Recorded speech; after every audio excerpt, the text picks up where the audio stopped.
A'udzu billahi minasyaitonir rajim. Bismillahirrahmanirrahim. Bismillahi wa bihamdihi. Assalamualaikum warahmatullahi taala wabarakatuh. Alhamdulillah, ghafiriz dzambi wa qabilit taubi syadidil iqabi dzit tawli la ilaha illa huwa ilaihil masir. Wassalatu wassalamu ala asyrafil anbiya'i wal mursalin sayyidina Muhammad wa ala alihi wa sahbihi ajma'in. اللهم اغفر لأمة سيدنا محمد صلى الله عليه وسلم وأصلح أمة سيدنا محمد صلى الله عليه وسلم وفرج عن أمة سيدنا محمد صلى الله عليه وسلم وارحم أمة سيدنا محمد صلى الله عليه وسلم وألف بين قلوب أمة سيدنا محمد صلى الله عليه وسلم لما تحب وترضاه وافتح لنا فتوح العارفين بك بحق سيدنا محمد صلى الله عليه وسلم سبحانك لا علم لنا إلا ما علمتنا إنك أنت العليم الحكيم ولا حول ولا قوة إلا بالله العلي العظيم صلى الله على سيدنا محمد وعلى آله وصحبه وسلم والحمد لله رب العالمين. Alhamdulillah, kembali kita berjumpa dalam kajian tafsir kita dari tafsir Al-Munir karangan Sayyidi Al-Imam Profesor Dr. Wahbah Zuhaili radhiyallahu ta'ala an. Wa nafa'ana Allahu bi'ulumihi wa ulumi syuyukhihi wa syuyukhina wa jami' awliya'illahi salihin fid dharain Allahumma amin. Kita masih pada suratul Baqarah dan pada malam ini insyaallah kita akan membahas ada 5 ayat yang berkaitan dengan ibadah sa'i antara Safa dan Marwah serta balasan atau hukuman bagi siapapun yang menyembunyikan kebenaran. Seperti biasa, para sahabat yang ingin mengikuti dan menyimak pembacaan kitab tafsir ini boleh membuka tafsir Al-Munir jilid yang pertama pada kajian tafsir suratul Baqarah pada halaman atau muka surat 410. أعوذ بالله من الشيطان الرجيم بسم الله الرحمن الرحيم إن الصفا والمروة من شعائر الله فمن حج البيت أو اعتمر فلا جناح عليه أن يطوف بهما ومن تطوع خيرا فإن الله شاكر عليم. Ya, itu ayat 158. Sesungguhnya Safa dan Marwah itu ialah sebagian dari syiar atau lambang keagungan agama Allah Subhanahu wa taala. Maka barang siapa yang menunaikan ibadah haji ke Baitullah atau mengerjakan umrah, maka tidaklah menjadi suatu kesalahan dia bersa'i, berjalan dengan berulang-alik. Ya, maksudnya berjalan dengan agak sedikit cepat di antara keduanya, As-Safa wal Marwah. Dan pada awalnya Safa dan Marwah atau kegiatan sa'i bukan hanya merupakan suatu ibadah atau ritual yang disyariatkan dalam agama kita, akan tetapi ritual atau prosesi sa'i ini merupakan suatu ibadah yang memang telah turun-temurun dilakukan oleh umat-umat terdahulu, tetapi dengan cara, tujuan, dan juga kaifiat yang berbeda. Dan barang siapa yang sukarela mengerjakan perkara kebajikan atau kebaikan, maka sesungguhnya Allah Subhanahu wa taala akan memberikan pahala, ya, karena Allah Subhanahu wa taala Maha mengetahui. Innal ladzina yaktumuna ma anzalna minal bayyinati wal huda min ba'di ma bayyanahu lin-nasi fil kitab ulaika yal'anuhumullahu wa yal'anuhumul la'inun. Dan sesungguhnya orang-orang yang menyembunyikan apa yang telah kami turunkan dari keterangan-keterangan, penjelasan-penjelasan, demikian juga petunjuk-petunjuk hidayah setelah kami menerangkannya kepada manusia di dalam kitab suci. Yang dimaksud dan kitab suci di sini diantaranya adalah kitab Taurat dan Injil. Tentunya ini terkait dengan kebiasaan orang-orang Yahudi dan Nasrani dalam menyembunyikan kebenaran karena tujuan-tujuan duniawi. Seperti yang mereka telah sembunyikan adalah tentang hukum rajam. Di dalam kitab mereka telah disebutkan bahwa seseorang yang melakukan perzinahan maka mereka akan ditindak dengan hukuman rajam. Demikian juga tentang keharaman khinzir, babi, demikian juga tentang keharaman khamr, riba, demikian juga perbuatan-perbuatan yang lain yang sebenarnya telah pun dijelaskan oleh Allah Subhanahu wa taala dalam kitab-kitab mereka tentang keharamannya. Akan tetapi ketika mana ada seorang muslim atau siapapun yang bertanya tentang perkara tersebut, maka mereka sengaja menutup-nutupi dan menyembunyikan kebenaran tersebut, sehinggalah Allah Subhanahu wa taala menurunkan ayat ini sebagai teguran dan juga ancaman kepada mereka yang selalu dan senantiasa menyembunyikan kebenaran dengan tujuan-tujuan duniawi untuk mendapatkan pangkat, demikian juga mendapatkan habuan dunia dan juga mendapatkan nama, dan juga untuk mengekalkan kekuasaan mereka agar tetap menjadi penguasa yang kekal menurut mereka. Apa hukuman yang diberikan oleh Allah Subhanahu wa taala kepada orang-orang yang menyembunyikan kebenaran dari golongan orang Yahudi dan Nasrani? Mereka akan dilaknat oleh Allah Subhanahu wa taala dan juga dilaknat oleh seluruh makhluk yang melaknat. Ya, di antaranya malaikat, demikian juga makhluk-makhluk lain yang memang digerakkan oleh Allah Subhanahu wa taala untuk ikut dan turut melaknat mereka. Nauzubillah tsumma nauzubillahi min dzalik. Dan laknat ini tidak terbatas hanya di dunia saja, akan tetapi akan berlanjut ke alam kubur dan sampai ke akhirat nanti. Itu hukuman bagi orang yang menyembunyikan kebenaran. Oleh sebab itu kita diajarkan oleh baginda Rasulullah SAW untuk menjelaskan dan menyampaikan kebenaran dengan terang benderang, dengan cara yang baik, demikian juga tanpa menyembunyikan sedikit pun dari kebenaran itu. Bahkan kalau seandainya beresiko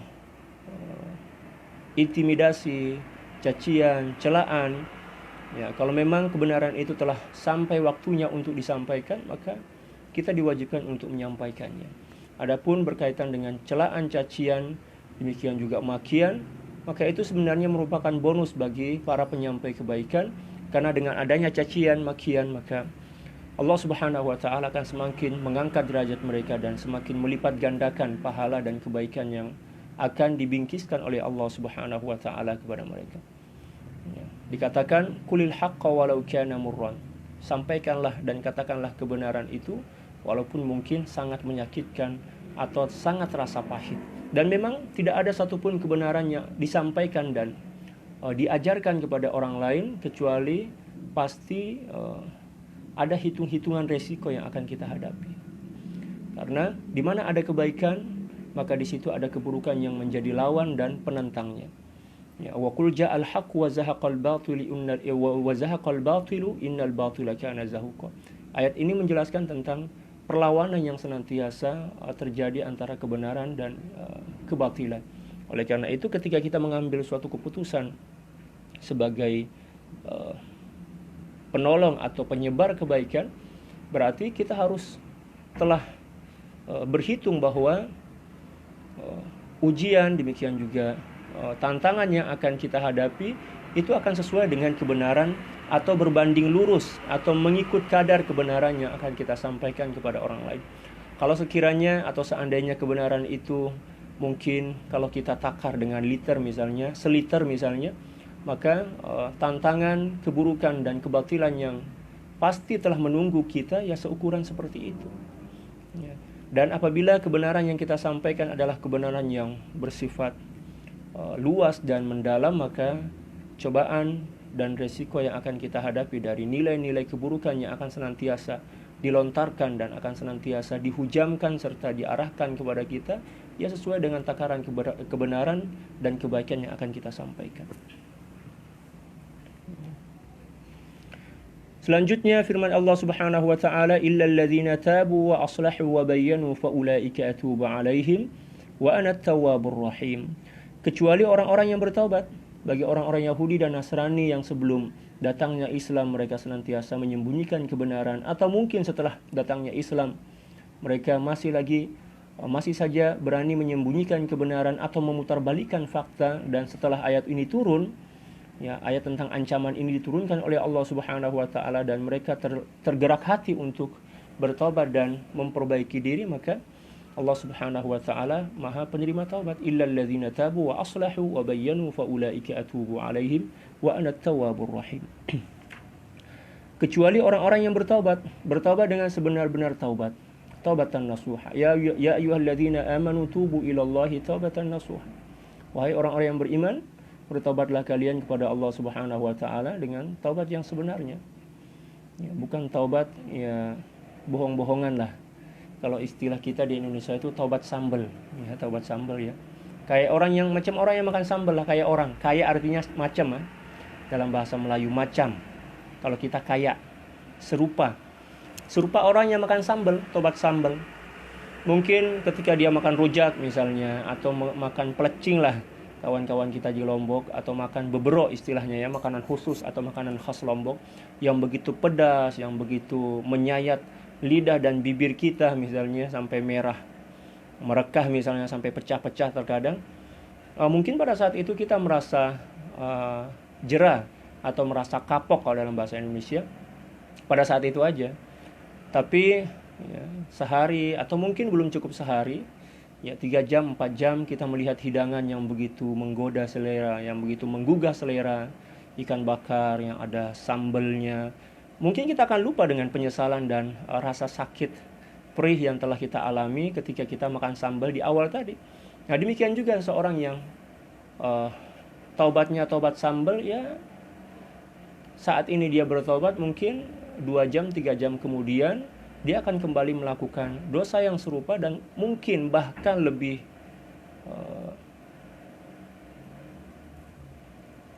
besar dari apa yang telah dilakukannya di masa lampau. Dan Allah Subhanahu wa taala tidak menginginkan dan tidak mengharapkan taubat-taubat sambal kita. Yang diharapkan oleh Allah Subhanahu wa taala adalah ya, taubatan nasuha, taubat nasuha kita, taubat yang benar, yang jujur, penuh dengan penyesalan, penuh dengan niat yang tulus untuk melakukan perubahan dan pembenahan terhadap diri kita. Dan seseorang yang melakukan taubat dengan taubat yang sebenarnya akan senantiasa mendapatkan hidayah, taufik, bimbingan, demikian juga pendampingan dari Allah Subhanahu wa taala untuk senantiasa meningkatkan kualitas keimanan, amal, demikian juga akhlaknya di sisi Allah Subhanahu wa taala.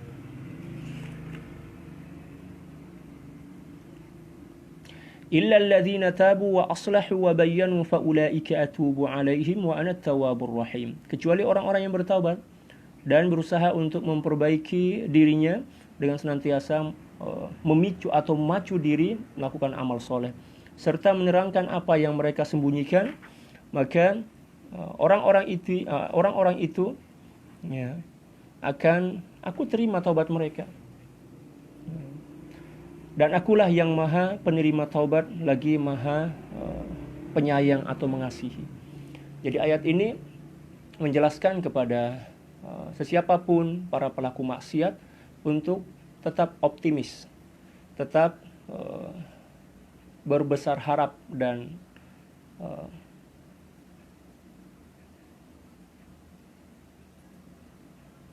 berbesar harap kepada Allah Subhanahu wa taala bahwa Allah Subhanahu wa taala Maha Pengampun, Maha Penyayang bagi orang-orang yang mau bertobat dengan kejujuran hati dan ketundukan jiwa kepada Allah Subhanahu wa taala. Sebesar apapun dosa kita. Kecuali dosa syirik. Kalau dosa syirik ya sebelum melakukan taubat dia diwajibkan untuk kembali bersyahadat kembali. Allah Subhanahu wa taala berfirman dalam suratul Nisa juz yang kelima, Innallaha la yaghfiru ay yushraka bihi wa yaghfiru ma duna dzalika liman yasha. Sungguhnya Allah Subhanahu wa taala tidak akan pernah menerima taubat seseorang yang melakukan kesyirikan dan menerima taubat selain taubat syirik. Tentunya yang dimaksud tidak menerima taubat seseorang yang melakukan kesyirikan apabila tidak dimulai dan tidak didahului dengan mengucapkan 2 kalimat syahadat. Adapun apabila seseorang yang telah syirik kepada Allah Subhanahu wa taala dan ingin kembali kepada Allah dengan jalan taubat, maka syarat pertama yang diwajibkan kepadanya adalah mengucapkan 2 kalimat syahadat. Sebesar apapun dosa kita, sebanyak apapun ya, setumpuk ya, apapun kesalahan yang pernah kita lakukan, apabila kita datang kepada Allah Subhanahu wa taala dengan ketulusan hati, ya, demikian juga dengan penuh i'tiraf atau pengakuan tentang keburukan-keburukan dan kesilapan dan kesalahan yang telah kita lakukan dan kita memohon taubat kepada Allah Subhanahu wa taala, maka Allah Subhanahu wa taala akan menerima taubat kita. Baginda Rasulullah sallallahu alaihi wasallam bersabda dalam satu hadis, atau kama qala sallallahu alaihi wasallam, at-taibu minadz dzambi kaman la dzambalah. Orang yang senantiasa mencoba untuk bertobat kepada Allah Subhanahu wa taala, berusaha untuk senantiasa bertobat kepada Allah Subhanahu wa taala setelah melakukan dosa, apabila taubat yang dilakukannya adalah taubat yang jujur, memenuhi atau cukup syarat-syarat taubatnya, maka Allah Subhanahu wa taala akan menganggapnya seakan-akan bagaikan orang yang tidak mempunyai dosa dan kesalahan. Ini merupakan anugerah dari Allah Subhanahu wa taala dan kabar gembira bagi para pendosa yang ingin kembali kepada Allah Subhanahu wa taala. Kembalilah kepada Allah. Allah Maha Penyayang, Allah Maha Pengasih, Allah Maha Penerima, dan Allah Maha memahami kelemahan dan kekurangan-kekurangan yang ada pada diri kita. Yang menjadi masalah adalah terkadang kita merasa bahwa kita telah melakukan kesalahan dan dosa dan kita terjerat oleh kebiasaan-kebiasaan buruk kita, akan tapi kita tidak berusaha untuk keluar dan menjaga jarak dari kebiasaan-kebiasaan buruk tersebut, sehingga kita menjadi bagikan orang yang kebingungan, mencari-cari jalan, demikian juga mencari-cari lorong untuk kembali kepada Allah Subhanahu wa taala, tanpa menyadari bahwa lorong pertama yang perlu kita lalui untuk kembali kepada Allah Subhanahu wa taala adalah lorong taubat. Kembali kepada Allah Subhanahu. Datang akuilah seluruh kesalahan, keburukan kita, kebusukan-kebusukan dan kekotoran-kekotoran hati kita di hadapan Allah Subhanahu wa taala dengan penuh penyesalan, demikian juga dengan linangan air mata di tengah malam yang sunyi misalnya, ya, dengan membayangkan seluruh dosa-dosa kita dan betapa buruk dan hinanya diri kita di hadapan Allah Subhanahu wa taala. Maka Allah Subhanahu wa taala pasti akan membuka hati kita. Demikian juga akan senantiasa memberikan pendampingan dan bimbingan kepada kita untuk semakin memacu langkah kita untuk mendekatkan diri kepada Allah Subhanahu wa taala. Selanjutnya ayat 161 ayat 161 Allah Subhanahu wa taala berfirman, innal ladzina kafaru wa matu wa hum kuffarun ulaika alaihim la'natullahi wal malaikati wan nasi ajma'in khalidina fiha la yukhaffafu anhumul adzabu wa lahum yunzarun.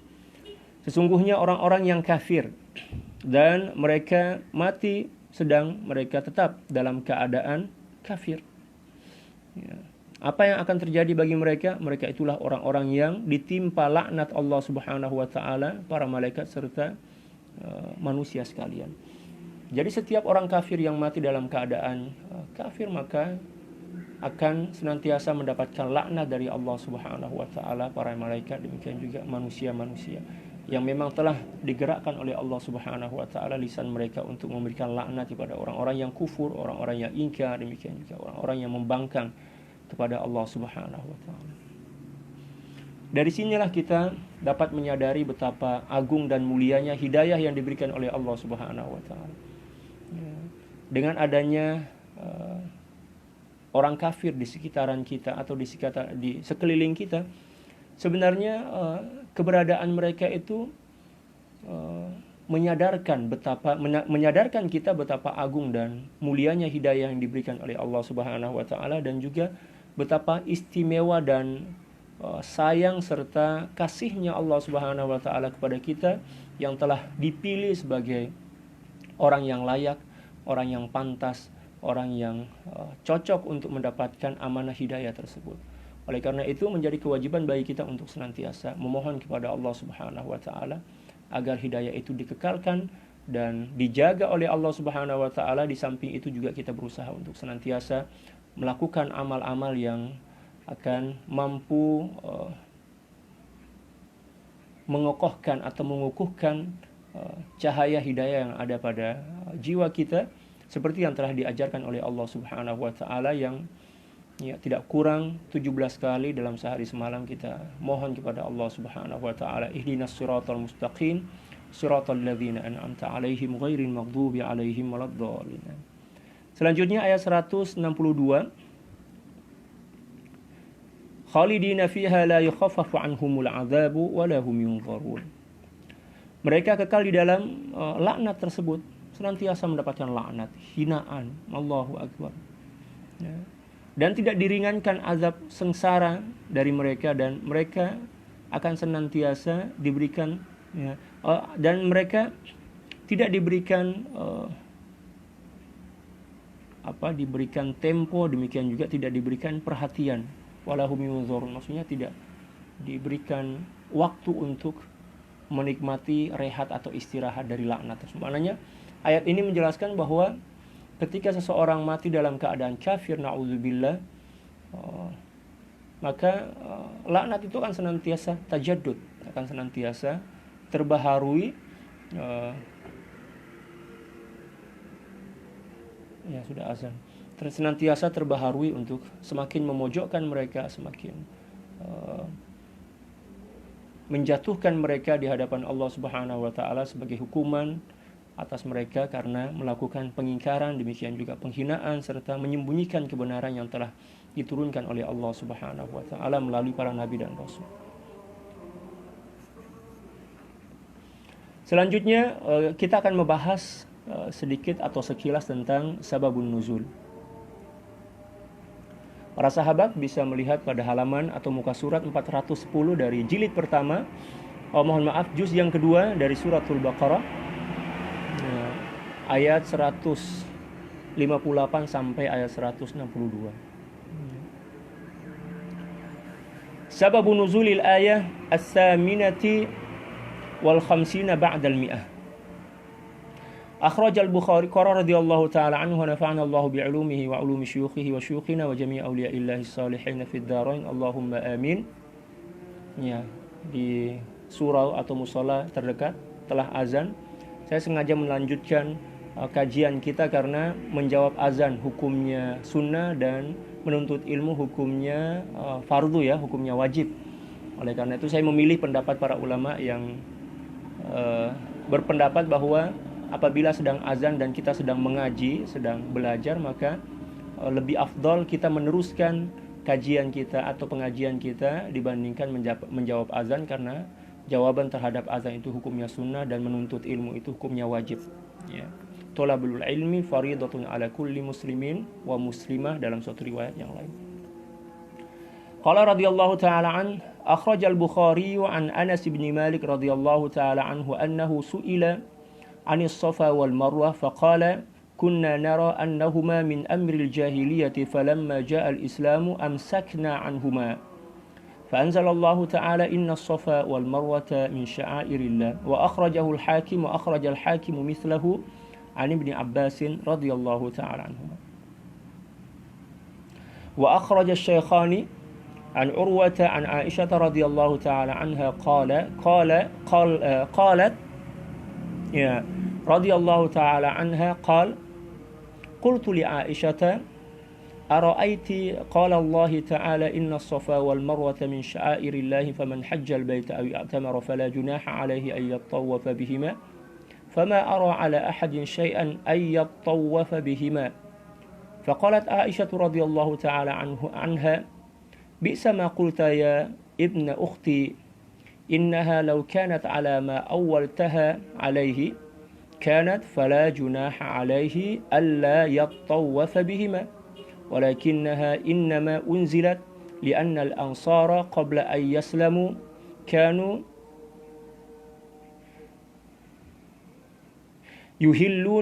يهلون لمنات الطاغية وكان من أهل لها يتحرج أن يطوف بالصفا والمروة فسألوا عن ذلك رسول الله صلى الله عليه وسلم فقالوا يا رسول الله إنا كنا نتحرج أن نطوف بالصفا والمروة في الجاهلية فأنزل الله تعالى إن الصفا والمروة الآية ثم سن رسول الله صلى الله عليه وسلم الطواف بينهما فليس لأحد أن يدع الطواف بينهما ويوضح ذلك ما أخرجه الطبري عن شعبي أن وثنا كان في الجاهلية على الصفا يسمى إساف ووثنا على المروة يسمى نائلة وكان أهل الجاهلية إذا tafu bil baiti masahu al-wathanaini falamma ja'a al-islamu ya wa falamma ja'a al-islam wa kusiratil awthan qala al-muslimuna inna as-safa wal marwata innama kana yutafu bihima min ajli al-wathaniyah min ajli al-wathanaini wa laysa at-tawafu bihima min asy-sya'air qala fa anzalallahu ta'ala annahuma min asy-sya'air ay fala haraja 'alal muslimina fi as-sa'yi bihima ay bainahuma li'annahum yas'una lillahi la lil asnam. Itulah sababun nuzul atau penjelasan tentang turunnya ayat 158.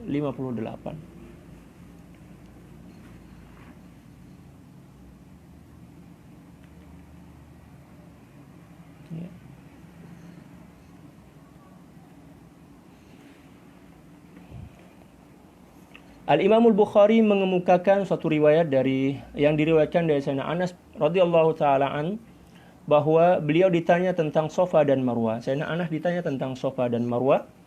Beliau berkata, pada awalnya kami berpendapat bahwa ia merupakan Safa dan Marwah atau sa'i antara Safa dan Marwah ini merupakan amal jahiliyah, maksudnya tradisi atau kebiasaan-kebiasaan jahiliyah. Ya, tatkala Islam muncul, kami tidak melakukan demikian. Ketika Islam datang dan kami telah masuk Islam, kami meninggalkan sa'i antara Safa dan Marwah karena kami menganggap dan mengira bahwa itu merupakan sisa-sisa warisan budaya jahiliyah. Lalu Allah Subhanahu wa taala menurunkan firman-Nya yang artinya atau maksudnya sesungguhnya Safa dan Marwah itu ialah sebagian dari syiar atau lambang keagungan agama Allah Subhanahu wa taala yang berada pada suratul Baqarah ayat 158. Begitu juga Al-Hakim mengemukakan riwayat yang sama dari Ibnu Abbas. Jadi ada dua riwayat yang menjelaskan. Yang pertama dari Sayyidina Anas bin Malik, demikian juga yang kedua dari Sayyidina Abdullah bin Abbas, bahwa sebelum Allah Subhanahu wa taala menurunkan ayat 158 inna safa wal marwata min sya'airillah faman hajjal baita aw i'tamara fala junaha alaihi ay yatawafa bihima, para sahabat yang telah masuk Islam yang dahulunya pernah melakukan kegiatan jahiliyah yang mana mereka bersa'i antara Safa dan Marwah dengan tujuan yang aneh ya, sampai ke Safa sampai ke Marwah mereka mengusap dua patung yang menjadi simbol dari bukit Safa dan Marwah, tujuannya untuk menyembah mereka kedua patung tersebut dan sebagai ritual yang memang telah turun-temurun mereka lakukan. Ketika mereka telah masuk Islam dan mereka teringat tentang tradisi-tradisi mereka dahulu, mereka beranggapan bahwa itu bukan bagian dari ajaran Islam. Lalu Allah Subhanahu wa taala menurunkan ayat ini 158 inna safa wal marwata min sya'airillah. Sungguhnya sa'i antara Safa dan Marwah itu merupakan salah satu ibadah atau ketaatan yang memang melambangkan nilai-nilai keluhuran dan keagungan agama Islam. Walaupun kelihatannya serupa dengan apa yang mereka lakukan di masa lampau, akan tetapi tujuannya yang berbeda. Kalau zaman dahulu mereka melakukan sa'i antara Safa dan Marwah, tujuannya adalah untuk mengusap, untuk menyentuh berhala-berhala atau dua berhala yang diletakkan antara Safa dan Marwah untuk menyembah, demikian juga untuk tunduk kepada kedua berhala tersebut. Adapun ketika Islam datang, bungkusnya tetap sama, kemasannya tetap sama, ritual atau tata caranya pun sama, berlari-lari kecil antara Safa dan Marwah, akan tapi yang membedakannya adalah niat dan tujuan, yaitu lillahi ta'ala dan mengikuti apa yang telah diperintahkan oleh Allah Subhanahu wa taala, dan itulah yang membedakannya. Demikian juga dalam teori dakwah, terkadang kita diperkenankan atau diperbolehkan untuk melakukan hal-hal yang pada awalnya memang dianggap sebagai bagian dari ritual orang-orang kafir, akan tapi setelah kita melihat dan mengkaji bahwa dengan menggunakan pendekatan tersebut dapat menarik perhatian mereka, dapat meyakinkan mereka tentang kebenaran Islam, lalu kita menggunakan kemasan tersebut dan kita isi dengan nilai-nilai keislaman, maka itu diperbolehkan, tidak ada masalah. Seperti yang terjadi pada Wali Songo ketika menyebarkan Islam di Nusantara. Ya, contoh misalnya Sunan Kalijaga yang dikenal sebagai seorang ulama yang sangat paham tentang perwayangan, yang mana kita ketahui bahwa perwayangan pada zaman dahulu dijadikan sebagai media atau dijadikan sebagai wasilah untuk menyebarkan ajaran-ajaran Hindu-Buddha pada masa itu. Akan tetapi ketika Sunan Kalijaga melihat bahwa kecenderungan masyarakat pada saat itu masih kental terhadap nilai-nilai perwayangan, maka beliau mengambil tradisi peninggalan leluhur itu sebagai wasilah atau sarana untuk menyampaikan nilai-nilai keislaman dengan mengganti perwatakan, setiap perwatakan yang ada di dalam perwayangan tersebut dengan peranan-peranan atau lakonan-lakonan yang tertentu, sambil menyusupkan dan memasukkan nilai ketauhidan, demikian juga nilai akhlak, demikian juga nilai syariat, sehingga tanpa terasa, ya, tanpa sadar kalau dalam bahasa Melayu ya, tanpa sadar mereka terbuai, mereka tenggelam dengan keasyikan tontonan perwayangan atau tontonan wayang yang digelar oleh Sunan Kalijaga, dan pada akhirnya mereka masuk Islam dengan sukarela tanpa adanya paksaan. Demikian juga bahkan mereka mengakui bahwa apa yang disampaikan oleh Sunan Kalijaga itu sebenarnya lebih membekas, lebih mengena dan berkesan dalam jiwa mereka, karena ketika mereka telah mendengarkan wejangan-wejangan yang dikemas dalam bentuk watak perwayangan pada saat itu oleh Sunan Kalijaga, mereka merasa tentram dan mereka semakin memaknai, semakin memahami arti hidup yang sebenarnya. Demikian juga mereka semakin paham tentang nilai-nilai ketuhanan, dan pada akhirnya tanpa pemaksaan, demikian juga tanpa ajakan yang mengeluarkan ya, energi yang cukup besar, mereka masuk Islam, berbondong-bondong masuk Islam dengan sukarela. Dan cara-cara seperti itulah yang perlu kita teruskan sesuai dengan perkembangan zaman. Jadi menggunakan cara-cara yang ekstrim, menggunakan cara-cara yang radikal seperti yang dilakukan oleh ISIS, itu bukan bagian dari ajaran Islam, karena ajaran Islam tidak pernah mengajarkan konsep pemaksaan dalam akidah. Ya, la ikraha fid din, qad tabayyana rusydu minal ghayy. Tak ada pemaksaan dalam perkara agama. Kita tidak boleh memaksa seorang untuk masuk ke agama kita. Ya, kita hanya berkewajiban untuk menyampaikan kebenaran itu kepada orang lain. Adapun kalau seandainya atau sekiranya ada orang yang merespon dengan baik, alhamdulillah. Tapi kalau seandainya mereka dingin, no comment misalnya, ya nggak apa-apa, karena tugas kita hanya menyampaikan. Innama anta mudzakir lasta alaihim bimusaitir. Ya. Kalau baginda Rasulullah SAW saja tidak boleh memaksa, apalagi kita, bukan siapa-siapa kan. Jadi tugas kita hanya menyampaikan kebenaran ya, dengan cara yang baik, ya, demikian juga dengan waktu yang tepat, pada waktu yang tepat, dan tentunya dengan cara-cara yang sopan, cara-cara yang berakhlak, beretika, sehingga insya Allah dengan cara-cara seperti itu orang akan tertarik dan akan memandang dan menyaksikan betapa Islam itu merupakan solusi yang terbaik yang selama ini mereka cari. Tapi kalau dengan cara kasar, dengan cara membabi buta, memaksakan, menghina, demikian juga mempersalah-salahkan orang lain atau mempersalahkan agama orang lain dan menghina Tuhan mereka, maka mereka akan membalas, ya, akan membalas hinaan, demikian juga cacian, bukan hanya kepada kita, akan tapi juga kepada Allah Subhanahu wa Ta'ala yang menjadi Tuhan kita. Oleh karena itu di dalam Al-Quran, dalam suratul An'am, juz pada halaman terakhir dari juz yang ke-7 itu, Allah Subhanahu wa Ta'ala mengingatkan kita agar tidak mengolok-ngolok dan tidak menghina sesembahan agama orang lain. Wala tasubbul ladzina yad'una min dunillah fayasubbullaha adwan bighairi ilm. Janganlah kalian mencaci, janganlah kalian memaki apapun yang disembah oleh selain kalian dari golongan orang kafir, karena apabila kalian mencaci, memaki patung mereka, berhala mereka, mohon maaf ya koneksinya agak ya, karena ini hari cuti, jadi mungkin penggunaan ya, internet itu ya, cukup besar. Nah, seperti itu yang diajarkan oleh baginda Rasulullah. Jangan kita menghina. Ya, contoh misalnya kami di Sulawesi, kami berdampingan dengan berbagai jenis agama. Ya, agama Kristen, Katolik, Protestan, Hindu, Buddha, demikian juga mungkin di antara mereka ada yang tidak beragama. Tapi alhamdulillah kami hidup rukun, tidak ada yang saling mencaci, memaki. Bahkan kami pernah tinggal di lingkungan orang Bali. Ya, kami sholat nggak apa-apa, mereka tidak mencaci, mereka ya lalu atau lewat begitu saja. Kami pun seperti itu melihat pura mereka yang penuh dengan buah-buahan. Kalau menurut kita itu kan mubazir kan, makanan dibuang-buang.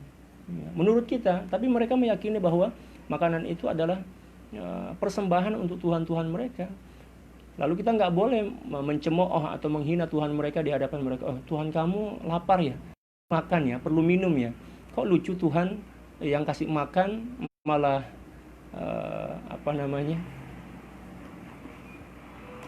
malah orang yang kasih makan. Kok Tuhan perlu makan? Kok Tuhan butuh minum? Kok nggak bisa ngumpanin diri sendiri? Ya, jangan seperti itu, biarkan aja. Ya, karena tugas kita bukan untuk menghakimi, akan tapi tugas kita menyampaikan nilai-nilai kebenaran, tentunya dengan cara yang baik dan waktu yang tepat. Itu yang terpenting. Dari Sayyidina Urwah yang diterima dari Siti Aisyah radhiyallahu taala, yang mana kita ketahui bahwa Sayyidina Urwah ini merupakan sepupu Siti Aisyah radhiyallahu taala.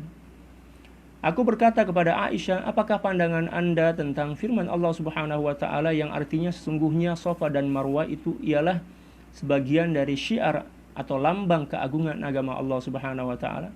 Maka barang siapa yang menunaikan ibadah haji di Baitullah atau mengerjakan umrah, maka tidaklah menjadi suatu kesilapan atau kesalahan, ya, dia bersa'i berjalan dengan berulang-alik, ya, pulang pergi di antara keduanya, yaitu antara Safa dan Marwah. Menurut pendapatku ini, kata Urwah, ayat ini menegaskan bahwa orang yang tidak bersa'i di kedua tempat itu tidak berdosa. Itu pandangan Urwah, pandangan Sayyidina Urwah. Beliau mencoba untuk menafsirkan ayat tersebut. Lalu Siti Aisyah radhiyallahu taala anha berkata, oh, tanggapan atau penafsiranmu itu salah. Ya, wahai sepupuku. Ya, kalau seandainya penafsiran kamu itu benar, maka bunyi ayatnya nggak seperti itu, kata beliau. Bunyi ayatnya artinya maka tidaklah menjadi kesalahan, ya, salah, ya, ia tidak melakukan sa'i di antara keduanya. Ya. Sebenarnya ayat ini diturunkan berkaitan dengan orang-orang Ansor yang sebelum mereka memeluk agama Islam, mereka senantiasa melakukan ritual dengan cara menyembelih binatang-binatang untuk dipersembahkan kepada berhala Manat, salah satu berhala besar yang ada di tempat itu. Orang yang melakukan sembelihan untuk berhala ini itu enggan untuk melakukan sa'i antara Safa dan Marwah. Lalu mereka memohon penjelasan dari baginda Rasulullah SAW tentang perkara tersebut atau tentang hal tersebut. Ya, mereka berkata, wahai Rasulullah SAW, kami merasa berat atau merasa terbebanilah untuk melakukan tawaf atau untuk melakukan sa'i, ya, di antara Safa dan Marwah. Tawaf yang dimaksud dalam ayat ini sa'i, ya. Jangan kita menganggap bahwa tawaf ternyata ada dua tawaf. Yang pertama tawaf di keliling Ka'bah, yang kedua tawaf antara Safa dan Marwah. Walaupun dalam ayat ini menggunakan kata tawaf, akan tapi yang dimaksud adalah sa'i, ya, ibadah sa'i. Lalu Allah Subhanahu wa taala menurunkan firman Allah Subhanahu wa taala yang artinya sungguhnya Safa dan Marwah itu ialah sebagian dari syiar, ya, dan lambang keagungan agama Allah Subhanahu wa taala. Kemudian baginda Rasulullah SAW menjadikan ibadah sa'i di antara kedua, yaitu As-Safa dan Marwah, sebagai amal sunnah. Ya. Jadi tidak ada alasan bagi siapapun untuk meninggalkan sa'i di antara keduanya. Yang dimaksud amal sunnah di sini maksudnya sesuatu yang ditinggalkan oleh baginda Rasulullah, yang diajarkan dan diwariskan oleh baginda Rasulullah SAW kepada kita semua. Bukan berarti sunnah di sini artinya hukumnya, bukan. Karena hukum sa'i antara Safa dan Marwah dalam ibadah haji itu hukumnya fardu, ya, bagian dari rukun haji. Ya, kalau dalam mazhab Hanafiyah dianggap sebagai suatu kewajiban. Jadi yang dimaksud sunnah di sini bukan dari segi hukumnya, akan tetapi dari apa ya? Sunnah itu kan maksudnya tradisi yang baik. Maksudnya ini merupakan tradisi yang baik yang sifatnya fardu, seperti itulah penafsirannya. Ya. Oleh karena itu, untuk memahami suatu hadis yang menafsirkan suatu ayat misalnya, kita tidak boleh hanya berpegang kepada satu hadis saja. Ya. Dan kita tidak boleh hanya berpegang kepada pemahaman kita sendiri. Kita diwajibkan untuk mengumpulkan seluruh hadis yang menjelaskan tentang suatu perkara atau suatu masalah, dan juga mengumpulkan para ulama yang mempunyai keahlian dan kepakaran di bidang tersebut untuk menukil atau melihat pendapat-pendapat mereka ya, terkait dengan penafsiran antara ayat dan juga hadis dari baginda Rasulullah SAW agar tidak terjadi benturan-benturan hukum antara satu pendapat dengan pendapat yang lain. Dan itu sangat kita perlukan dan sangat wajib kita pelajari apabila kita ingin terjun ke dunia, kita terjun ke penafsiran Al-Quran. Wajib kita pelajari. Dan hal ini dijelaskan dalam riwayat yang dikemukakan oleh At-Tabari dari Asy-Sya'bi radhiyallahu taala an, bahwa berhala di zaman jahiliyah yang berada di atas bukit Sofa dinamakan Isaf. Di atas bukit Sofa itu namanya Isaf. Ya. Apa namanya? Patung laki-laki ya. Jadi ceritanya seperti ini. Dulu ada 2 orang laki-laki dan perempuan, na'udzubillah, yang melakukan perzinahan. Sehingga ketika mereka melakukan perzinahan di depan Ka'bah, ternyata mereka tidak bisa dipisahkan. Ya, tidak bisa dipisahkan, lalu dipotonglah benda itu dan satunya dipasang di atas sofa, ya Isaf namanya, dan Marwah namanya Nailah. Dan mereka sembah. Ya, mereka melakukan tawaf untuk menyembah kedua patung tersebut. Na'udzubillah summa na'udzubillah.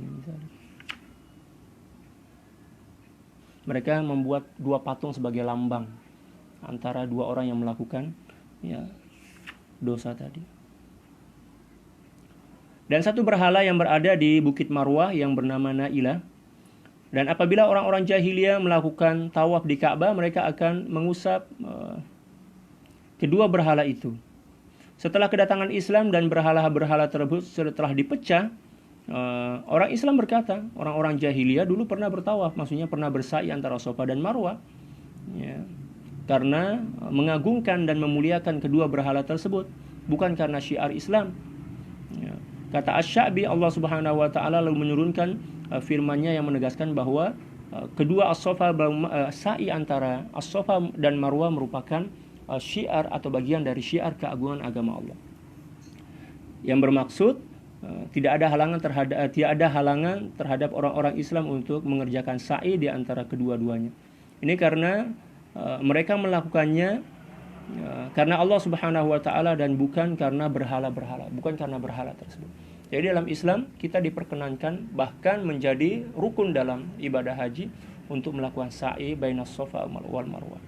Mohon maaf para sahabat sekalian, karena sebentar lagi qomat saya akan turun untuk sholat isya, dan insya Allah nanti kita lihat kalau misalnya waktu kita masih luang, kita akan lanjutkan lagi kajian tafsir kita ini, karena ini baru membahas tentang asbabun nuzulnya, itu pun baru ayat 158, ada beberapa ayat lagi yang belum kita bahas tentang asbabun nuzulnya, demikian juga penafsirannya pun belum kita sentuh, tapi karena waktu yang begitu sempit, insya Allah nanti saya akan lihat apakah waktu kita cukup ya, atau luang, maka insya Allah akan kita lanjutkan. Dan apabila tidak ada kesempatan untuk melanjutkannya karena saya memang ada janji dengan kawan untuk melakukan diskusi ilmiah, maka insya Allah kita akan lanjutkan di lain kesempatan, mungkin besok pagi lah insya Allah kita akan melanjutkan pembahasan tentang beberapa ayat yang telah kita terjemahkan dan kita jelaskan separuhnya tadi. Sekian, wallahul muwaffiq wal hadi ila sabilir rasyad wal afu minkum. Assalamualaikum warahmatullahi taala wabarakatuh.